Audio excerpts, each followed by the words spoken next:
Honestly, I was not even planning to go yesterday, but instant in the I felt like I should be there and experience that moment and the whole there. But what I saw there shocked me actually. Crowd ಎಲ್ಲ ಗುಂಪಾಗಿ Chinnaswamy stadium ಹೊರಗಡೆ ನಿಂತಿದ್ರು without any administration ಅಂತೂ ಎಷ್ಟು fault ಅಂದರೆ ಏನು planning ಇರಲಿಲ್ಲ, guards ಇರಲಿಲ್ಲ, ಬ್ಯಾರಿಕೇಡ್ಸ್ ಇರಲಿಲ್ಲ, ಪೊಲೀಸ್ಗಳಿರಲಿಲ್ಲ.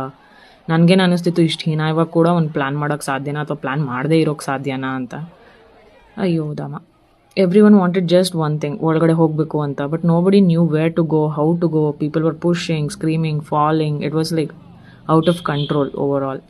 ಆ್ಯಂಡ್ ನಾನು ನೋಡ್ತಿದ್ದೆ ಹುಡುಗರೆಲ್ಲ ಸ್ಟೇಡಿಯಂ ಕಾಂಪೌಂಡ್ ಎಲ್ಲ ಹತ್ತಿದ್ರು, ಚಪ್ಪಲ್ಸ್ ಗೇಟ್ ಹೊರಗಡೆಯಿಂದ ಒಳಗಡೆ ಎಸಿತಾ ಇದ್ರು. Is this what we call civic sense? ಇಂಡಿಯನ್ಸ್ಗೆ ಸಿವಿಕ್ ಸೆನ್ಸ್ ಕಡಿಮೆನೆ, that's the bitter truth. But no one was ready to wait, no one cared for others. Passion become blind madness ಅಂತಲೇ ಹೇಳ್ಬೋದು. RCB win ಆದಾಗ್ಲೇ at least state government stand by security ಹಾಕಬೇಕಿತ್ತು ಅಥವಾ ಸೆಲೆಬ್ರೇಷನ್ನ 2-3 ದಿನ ಮುಂದೆ ಹಾಕಬೇಕಿತ್ತು. ಬಟ್ ಇಲ್ಲಿ ಏನೂ ಇಲ್ಲದೆ ಸೆಲೆಬ್ರೇಷನ್ ಟರ್ನ್ ಇಂಟು ನೈಟ್ ಮೇರ್ ಅಂತಲೇ ಹೇಳ್ಬೋದು. I was lucky, I was outside. But ಒಳಗಡೆ ಹೋದವ್ರದ್ದು ಕತೆಗಳನ್ನ ಕೇಳ್ತಾ ಇದ್ರೆ ನಾನು ಅಲ್ಲಿ ಹೊರಗಡೆ ಇದ್ದಾಗ ಬಂದ ಜನಗಳೆಲ್ಲ ಹೇಳ್ತಾ ಇದ್ರು ಎಷ್ಟು ಜನ ಅಂದರೆ ಕಿಡ್ಸ್ನ, ವುಮೆನ್ಸ್ನ, ಎಲ್ಡರ್ಸ್ನ ಎಷ್ಟು ಪುಷ್ ಮಾಡ್ತಿದ್ರು ವಿತೌಟ್ ಕೇರಿಂಗ್ ಅಂತ. ಸೊ ಕ್ರಿಕೆಟ್ಗೆ ಪ್ರೇಮ ಇರಬೇಕು, ಬಟ್ ಜೀವಕ್ಕೂ ಕೂಡ ವ್ಯಾಲ್ಯೂ ಇರಬೇಕು. This was not love, this was ಅಂಧಾಭಿಮಾನ ಅಂತಲೇ ಹೇಳ್ಬೋದು.